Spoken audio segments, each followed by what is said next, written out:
시청자 여러분 안녕하십니까? 10월 23일 경제현장 오늘 시작합니다. 미국 대선을 10일을 앞두고 마지막 TV 토론까지 마무리됐습니다. 한반도의 관심은 양측의 외교 안보 기조였는데요. 세계의 관심은 미국 여론으로 향합니다. 트럼프 대통령은 4년 만에 또다시 게임 체인저가 될 수 있을까요? 네, 마지막 TV 토론과 최후의 승자에 따른 시나리오 살펴보도록 하겠습니다. 시청자 여러분의 의견이나 궁금증들 유튜브 실시간 댓글을 통해서 참여해 주시고요. 오늘 두 분의 전문가와 함께하겠습니다. 미국 정치 전문가 이준환 인천대 교수, 또 미국 경제 전문가죠. 조용찬 미중산업경제연구소장 자리하셨습니다. 어서 오십시오. 예, 안녕하십니까. 안녕하세요. 네, 이준환 교수님, 미국 정치 전문가신데 오늘 10시부터 1시간 반 동안 이제 마지막 TV 토론 어떻게 보셨어요? 잘 보셨습니까? 저는 연구실에서 네. 이 유튜브 실황 중계를 봤습니다. 예, 네. 예. 지난 1차 토론회가 9월 29일 날 있었는데 그때는 수업 시간하고 안 겹쳐서 네. 학생들하고 같이 볼 계획이 있었지만 못 봤어요. 네. 근데 끝나고 나서 좀 안도했었는데 네. 왜냐하면 그 TV 토론회가 대통령답지 않고 좀 학생들한테 비교육적이다라고 느낄 정도의 예, 예. 그 싸움이 벌어져서 예, 뭐 끼어들기, 막말이 그렇지. 난무했었죠. 네, 예. 그래서 그때는 1차 토론회 보고 아이고 큰일 났다라고 했는데 오늘은 TV 토론회, 대통령 토론회 답구나 네. 뭐 그런 걸 좀 느꼈고요. 예. 여러 가지로 조금 뭐 새로운 모습도 보이고 흥미롭게 이렇게 지켜봤습니다. 네. 예. 트럼프 오늘- 대통령이 예. 상당히 그 자제하는 모습을 보인 게 1차 때와 좀 달라진 건데 뭐 누가 잘했던 것 같아요?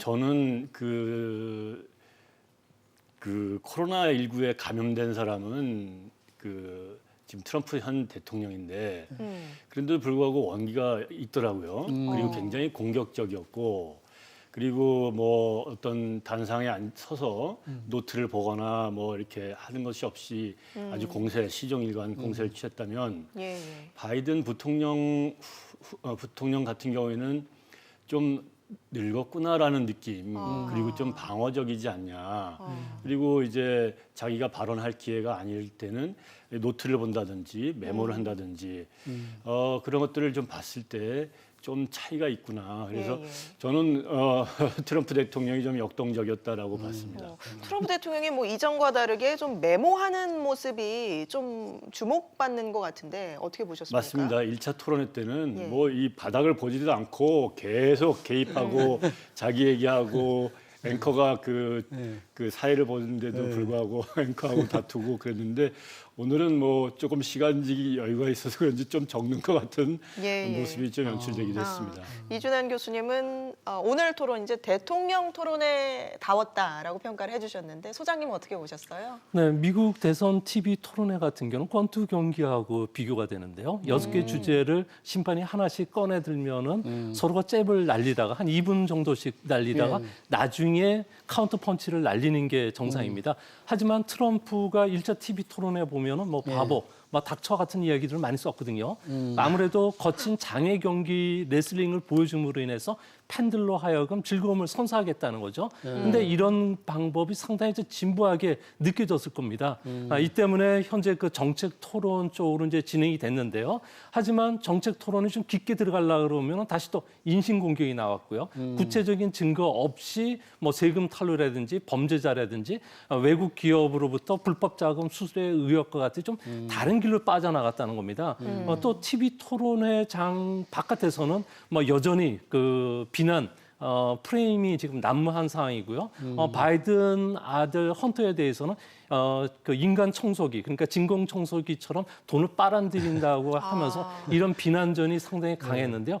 다행스러운 것은 아무래도 이번 정책 토론은 진행됐다. 그리고 트럼프 같은 경우는 저는 좀 박한 평을 주는데 막판에 코너에 몰린 트럼프가 숨겨진 트럼프 표심을 끌어내는 데는 좀 부족하지 않았나. 특히 집단한 토끼죠. 여성 유권자들을 끌어들인 데는 이번에는 실패했기 때문에 아무래도 폭스뉴스 여론조사에 따르면 트럼프가 60% 승리했다고 하지만 실질적으로 얻은 것은 없는 승리가 될 가능성이 있지 않나 이렇게 보여집니다. 폭스 TV에서는 트럼프 대통령이 60% 예. 정도 잘했다. 뭐 폭스의 성향이 조금 이제 공화당 친공화당 쪽이니까 성향이죠. 아무래도 그렇게 나올 것 같은데 사실은 오늘 TV 토론에서 트럼프 대통령이 판세를 확실히 바꾸지 않으면 지금까지 여론조사 결과 조금 불리하게 나갈 것이다 이랬는데 결국 판세를 바꾸는 데는 뭐 실패했습니까? 판세는 어느 정도 자기 그 지지자층을 끌어들이기 위해서 상당히 노력했고 안정적인 대통령이라는 이미지는 상당히 각인시킨 것으로 보여지는데요. 이제 민주주의라는 시스템을 지탱하기 위해서는 규칙이죠. 헌법이 있어야 되겠고요. 또 심판인 그 법원이 있어야 됩니다. 하지만 이제 규칙이 항상 규범이 따라와야 되는데 이 규범과 관련해서는 현재 미국이 제도적인 결함을 갖고 있지 않나 이렇게 보여집니다. 결함이 무너진 것은 양당 정치뿐만 아니라 정치나 사회 경제 구조에서도 이런 현상이 일어나고 있는데요. 그러다 보니까 상대 말을 듣기보다는 증오라든지 그리고 공포 그리고 적대 의식이 워낙 강했는데 이번에도 이런 현상이 일어났다는 겁니다. 아무래도 기후 변화 문제와 관련해서도 바이든 같은 경우에는 기후 변화는 인류의 위험이라고 지적했는데 반면에 트럼프 같은 경우에는 아무래도 그 인도나 중국 그리고 러시아만 좋을 뿐이고 수만 개의 일자리를 뺏어갔다고 공격을 했고요. 또 경제 정책과 관련해서 바이든 같은 경우에는 대통령이 그 재선이 되면은 주가가 바이든이 대통령이 되면 주가가 떨어진다고 했는데 바이든 같은 경우는 주가밖에 모르느냐 그 소수 그 빈곤층에 대해서도 고려를 해라. 그리고 자기 고향인 그 펜실베니아 같은 경우에는 주식을 통해서 생업을 하는 사람은 없다고 지적할 정도로 상당히 좀 날카로웠던 것도 좀 재미있는 볼거리였습니다. 네. 오늘 토론 6개 주제로 진행이 됐습니다. 코로나19, 인종, 또 국가 안보 등 여러 가지 이제 6개 주제로 나누어서 진행이 됐는데 먼저 외교 안보 분야에서 보면 북한과 관련된 언급들도 나왔어요. 네. 그 질문을 아주 그 앵커가 날카롭게 하더라고요. 트럼프 대통령한테 먼저 질문했는데 굉장히 난처한 상황에 몰고 갔었어요.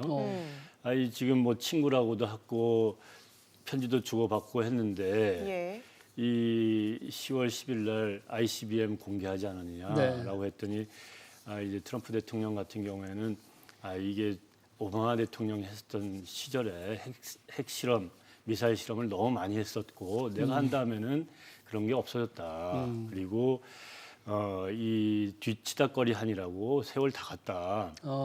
그런 얘기를 했죠. 그리고 그리고 여전히 계속적으로 반복해서 트럼프 대통령이 해왔었단 말인데 나는 김정은 위원장하고 참 좋은 관계를 형성하고 있다 이런 것들 과시했고요. 이에 비해서 바이든 부통령 같은 경우에는 굉장히 강경한 입장을 내보인 걸로 저는 받아들이고 있습니다. 그 기사 지금 나온 거에서는 그런 그 해석이 안 나와 있는데 저는 이제 들었을 때 어떤 조건에서 정상회담을 할 수 있느냐, 김정은 위원장을 만날 수 있느냐라고 앵커가 바이든 부통령한테 질문했더니 핵 리스트를 공개를 하고 비핵화를 하면은 만나겠다라고 하는 조건을 저는 언급한 걸로 들었어요. 그런데 굉장히 이거는 그 북한으로서는 수용하기가 어려운 조건일 뿐만 아니라 바이든 부통령 입에서 그런 얘기가 나왔다라고 하는 것은 굉장히 민주당으로서도 강한 입장을 내비친 것이다라고 해석을 할 수 있겠습니다. 김정은 국무위원장을 일컬어 깡패라는 표현도 등장한 것 같아요. 네, 그런 언사들을 이제 TV 토론에서 했는데 그것이 바이든 부통령이 이제 당선이 돼서 실제로 이제 핵 협상을 하던가 비핵화 협상을 하던가 관계를 개선해 나가는 과정에 그것이 좋은 영향을 줄지는 좀 의문부로 남습니다. 지금 교수님이 그 핵 리스트를 공개하고 비핵화를 할 때 김정은 위원장을 바이든이 만날 수 있다. 이제 이렇게 들으셨다고 그러는데 지금 보도로만 본다면 핵 능력을 축소하고 한반도에 비핵화를 한다는 전제, 요 정도 선에서 김정은을 만날 수 있다. 이렇게만 보도가 됐거든요. 맞습니다. 지금 보도가 그렇게 돼 있는데 핵 능력의 축소 이렇게도 해석할 수 있었지만 아무튼 한반도에서 핵이 없는 상황이 된다라면 만나겠다 이렇게 영어로 표현했어요.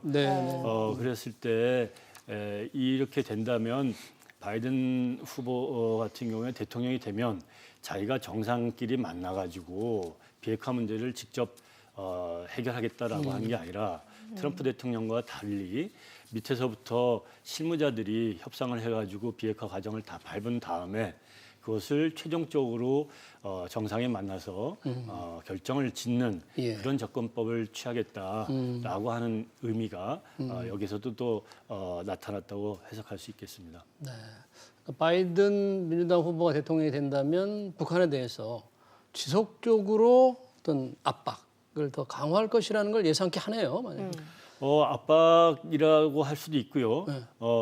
트럼프 대통령은 어쨌든 김정은 위원장하고 좋은 관계를 가지고 있고 서신 왕래가 가고 있고 원더풀 레더들이 왔다 갔다 한다고 네. 했고 전화 통화도 하고 있다고 네. 했으니 이 조금 우호적인데 네. 그렇지 않은 접근법을 취할 가능성이 있는 거죠.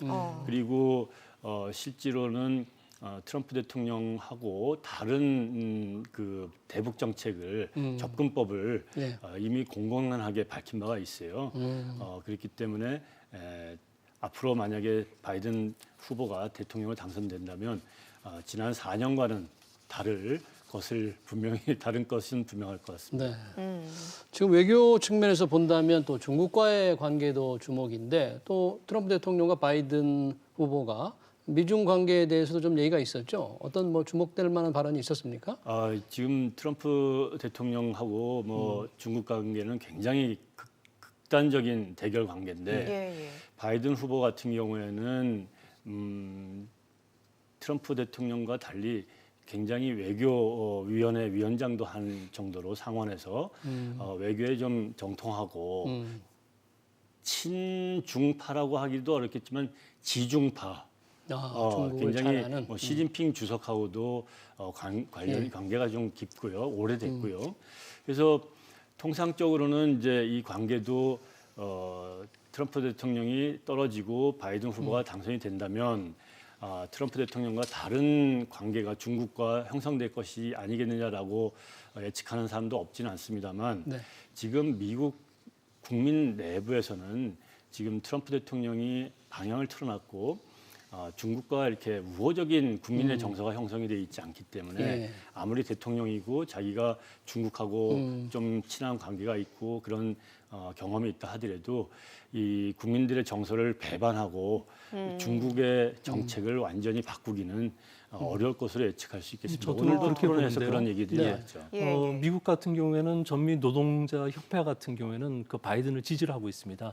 그렇기 때문에 미국 제품 구입이라든지 미국인 고용과 관련된 트럼프의 정책이 바뀌기는 상당히 좀 어려운 상황으로 보여지고요. 또 바이든 같은 경우에는 공약집을 보더라도 대중국과 관련된 정책을 상당히 엄격하게 하겠다는 거죠.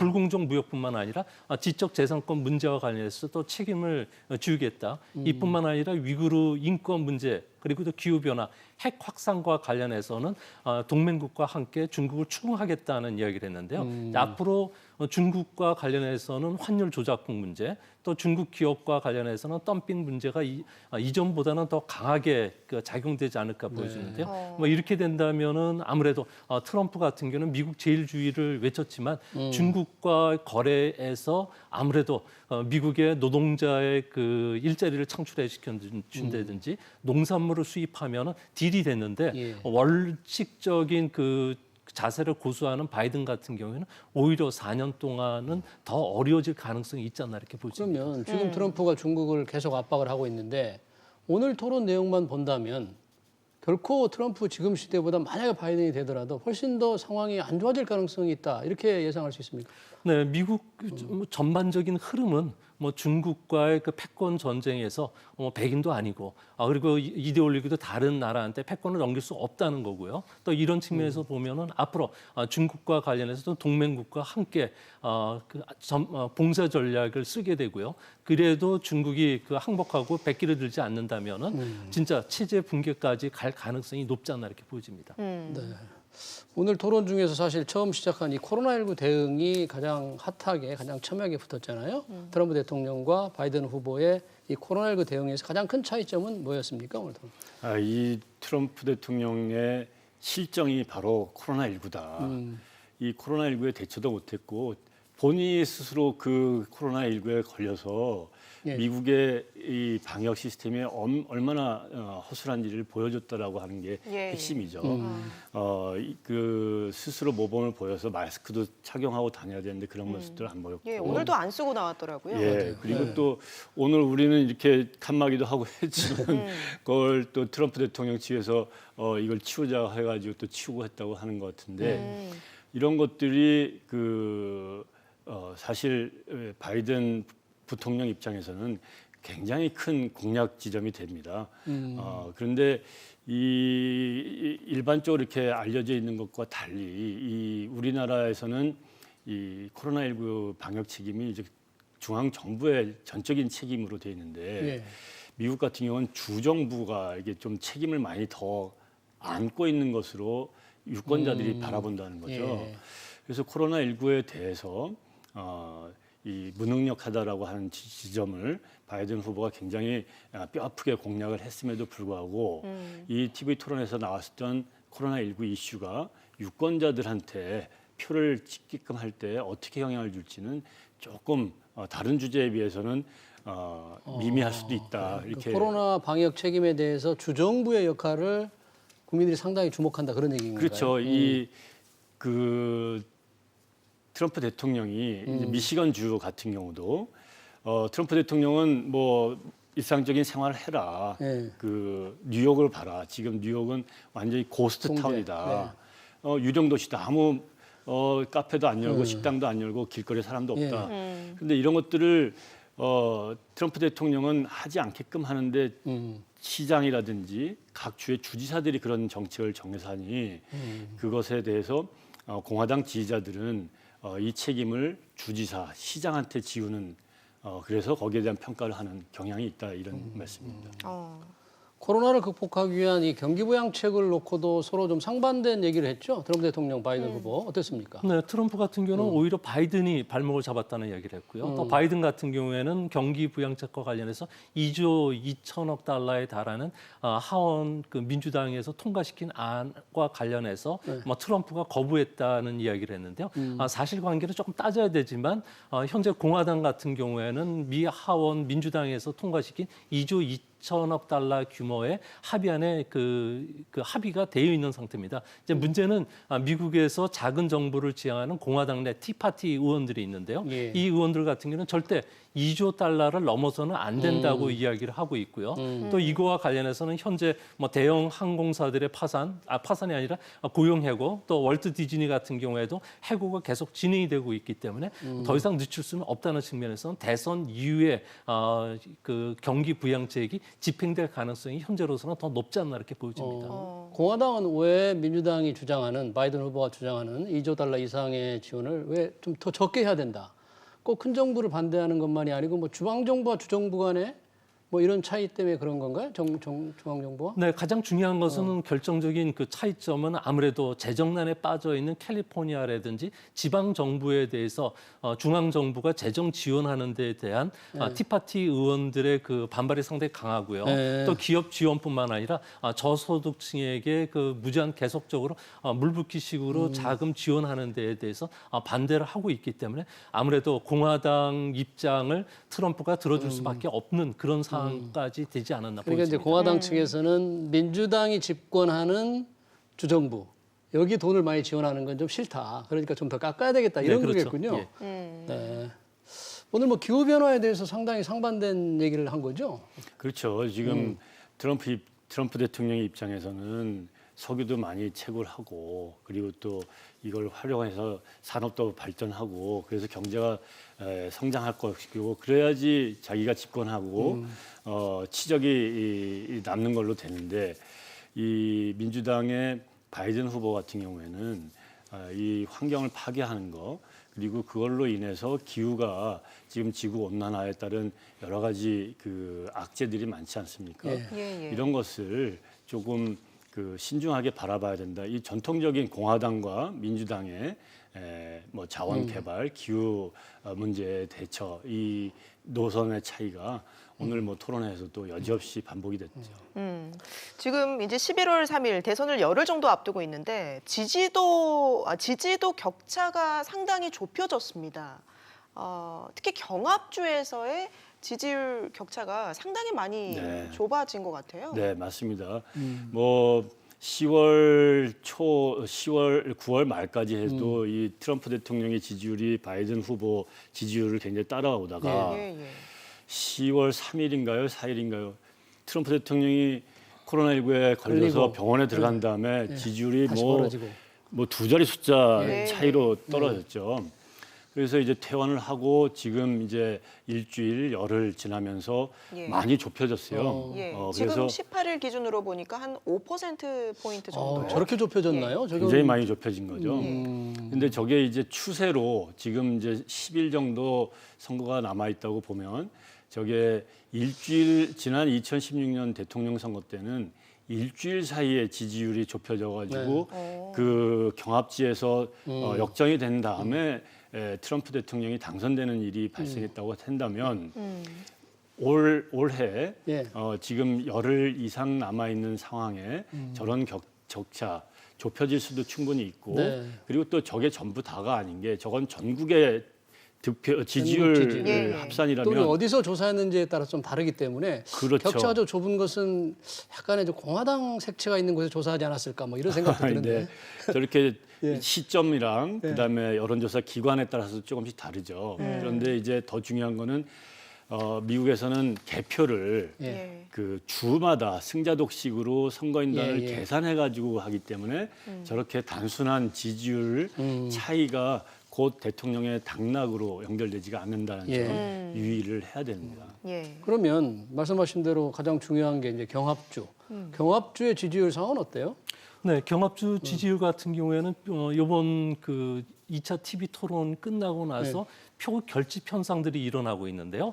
아무래도 그 미국 같은 경우는 뭐 지지율에서 그 경합주들 같은 게 6개 주 같은 경우에는 예. 그 공화당 측에 가까운 여론조사 기관들은 1에서 한 4% 포인트 정도 압축이 됐다고 하고 있고요. 예, 예. 또한 그 중요한 것은 경합주의 지지율이 중요한 것이 아니라 미국 같은 경우는 간접 선거 방식이기 때문에 선거 인단이 중요한데요. 선거 인단 수를 보면은 현재 그 대선 TV 토론 이후에 바이든 같은 경우는 292명을 획득을 했습니다. 아니 선거 투표 토론 이후라면 오늘 토론 이후 말씀하시는 네, 거예요? 그 오늘 토론 지금 이후? 실시간으로 이쪽 실시간으로? 자료를 주고 예, 있는데요. 예. 이 때문에 들어오기 전에 1시간 전에 본 자료에 따르면은 바이든이 292명을 확보한으로 돼 있고요. 예. 지금 화면에 나가고 있는 자료는 이틀 전 기준인데요. 전이니까 더 늘었네요. 지금 바이든은. 현재 기준으로 본다면 바이든이 292명. 예. 그리고 트럼프 같은 경우는 188표를 갖고 있습니다. 오. 이 때문에 트럼프 같은 경우에는 현재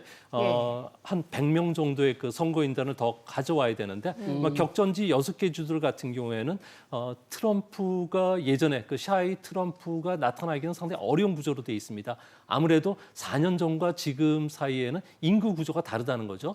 백인 그 고졸 이하의 인구 비율이 4년 전에는 45%였지만 현재는 41%로 4% 포인트 정도 감소했다는 겁니다. 인구 구조 확산 트럼프 지지 기반이 조금 약화됐고요.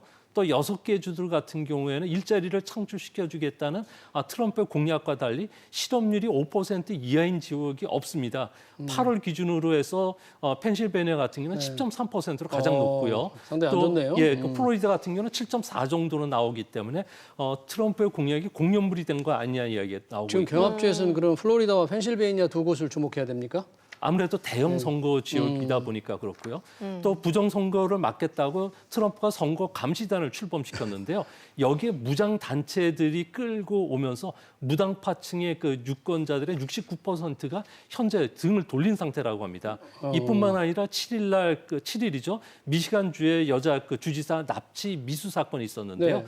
이거와 관해서 공화당이라든지 트럼프가 이런 납치단을 규탄하는 대신에 휘트머 지사가 코로나로 도시를 봉쇄했다면서 오히려 비난하고 구속하라고 선거 캠페인을 벌이니까 여성 표들이 지금 달아났다는 겁니다. 납치하려고 한 사람들을 오히려 구속해서 처벌을 하지 않고 그래가지고 현재 그 격전지 같은 네. 경우에도 진짜 초박빙 그 유세가 앞으로 당분간 지속될 가능성이 높지 않나 보고 있습니다. 예.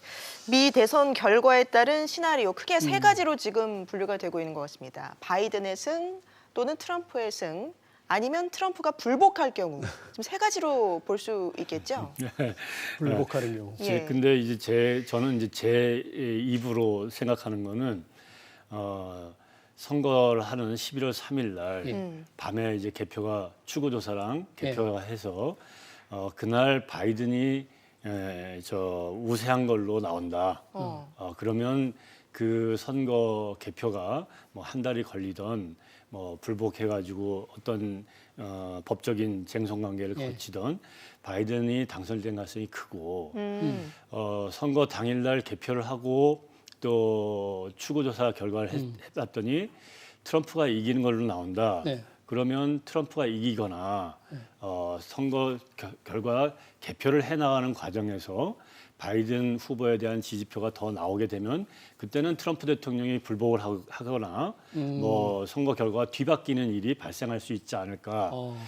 저로서는 그렇게 좀 바라보는 편입니다. 그게 오히려 이제 세 가지 시나리오를 어떻게 보면 좀 더 이렇게 그럴듯하게 제가 포장해서 말씀을 드렸는데 실제로 11월 3일 날 선거를 하는데 예. 개표를 하는 게 11월 4일부터 개표를 하는 주들이 있어요. 사전 투표가 지금 사전 투표가 굉장히 많죠. 사전 투표가 지금 우리나라 유권자가 4,300만 이번 2020년 총선 때 예. 4,300만 명 정도로 알려져 있는데 미국에서 어저께까지 사전 투표한 사람이 4,700만 명이라고 네. 그래요. 이게 그리고 지난 4년 전에 사전 투표를 이용했던 사람들보다 더 많은 숫자라고 하는데 앞으로 10일 동안이면 이 사전 투표를 할 수 있는 자격 또는 신청했던 사람이 한 9천만 명이 된다고 하는데 벌써 반을 했으니 앞으로 10일 동안 상당히 많이 되겠죠. 예. 그런데 예. 이게 주법에 따라서 개표를 하는데 주 선거법에 따라서 펜실베니아나 이 플로리다 주 같은 경우 이렇게 경합주인데도 예. 사전 투표가 선거 당일날 개표를 안 하고 그 다음 날부터 개표를 하게 돼 있어요. 그러다 보니까 이 경합주에서 이 집계가 늦어질 수밖에 늦어진다는 없는 거죠. 거죠. 추구조사하고 하겠지만, 근데 추구조사는 사전 투표하는 사람들은 또 안 한단 말이에요. 그러니까 이제 추구조사가 반영돼서 선거 당일날 개표한 것까지 집계해서 바이든이 이겼다. 그러면 트럼프 대통령도 어찌할 수가 없죠. 사전 투표 그 다음 날부터 뭐 일주일 한 달 개표를 해도 거기에는 민주당 지지자들의 표가 더 많다고 보고 있으니까 사전 투표를 민주당 의원들이 훨씬 많이 하고 있으니까. 많이 한다고 알려져 있으니까 그렇게 그런데 이제 트럼프 대통령이 당일날 개표하고 한 걸과 이기는 걸로 돼 있다라면 예. 그 다음 날부터는 또 선거 개표가 달라진다고 보는 거죠. 그렇군요. 네. 만약에 그 개표를 하는 와중에 법률적인 문제가 그 투표 결과 해석을 놓고 법률적인 문제가 발생하면 어떻게 그러면 당락을 결정합니까? 아무래도 투표 용지가 우편 투표 용지가 왔을 네. 경우에 사전 그 선거인 등록 명부하고 사인하고 대조하는 기간이 있는데요. 네. 이 기간이 많게는 3주 정도 걸릴 것으로 보고 있고요. 문제는 우편 투표와 관련된 부정이 조금이라도 있으면 트럼프 같은 경우에는 이런 소송전으로 가겠다는 이야기를 이미 공식화해놨기 때문에 그러니까요. 소송전으로 네. 가면은 문제는 12월 14일까지 선거인단이 대통령을 뽑아야 됩니다. 12월 14일까지. 예. 근데 그걸 못했을 경우에는 헌법에 따라서 현재 그 하원으로 공이 넘어가게 되는데요. 하원 의원들이 그 투표하는 것이 아니라 하원별로 주별로 1인 1표가 아니 그 전체 한 표가 행사가 되기 때문에 이 부분이 어떻게 될지 결정을 질지를 못하는 상황이고 그렇게 되면은 결국 상원으로 넘어가서 부통령을 뽑게 되고 부통령이 임시 대통령직을 하는데 여기에서도 50표 이상을 못 가져간다면은 사상 초유로 아무래도 하원 의장이 임시 대통령직에 취임하고요. 두 후보가 모두 그 단상 위에 올라서 대통령 선거를 바라보는 초유의 사항도 발생할 수가 있습니다. 아니 법률적으로 문제가 되면 연방 대법원에서도 결정을 해야 되잖아요. 근데 연방 대법원 같은 경우에도 결정하려면 시간이 많이 걸린다는 거죠. 지난 그 2000년에 예. 이와 유사한 사례가 있었는데 이제 플로리다 주에서 그 기표가 그 달랑달랑 붙어가지고 얼만큼 붙어 있어야지 유효표고 얼만큼 붙어 있으면 무효표냐 이게 한 달이 걸렸어요. 플로리다 주에서만 한 달 동안 플로리다 주의 대법원에서 이렇게 법적인 그 다툼을 했었죠. 그래서 연방 대법원으로 갔는데 그 해의 그 선거인단 선거는 12월 18일이었고 그래서 연방 대법원에서는 그것까지 가지 않게끔 12월 12일 날 재검표를 중단해라라고 하는 판결을 내려줘요. 그러니까 이번에 만약에 그런 그 개표 과정에 여러 가지 문제가 생긴다면 각 주에서 주의 대법원을 통해 가지고 해결하고 그런 것들이 문제가 된다라면 대법원으로 가죠 우선. 그래서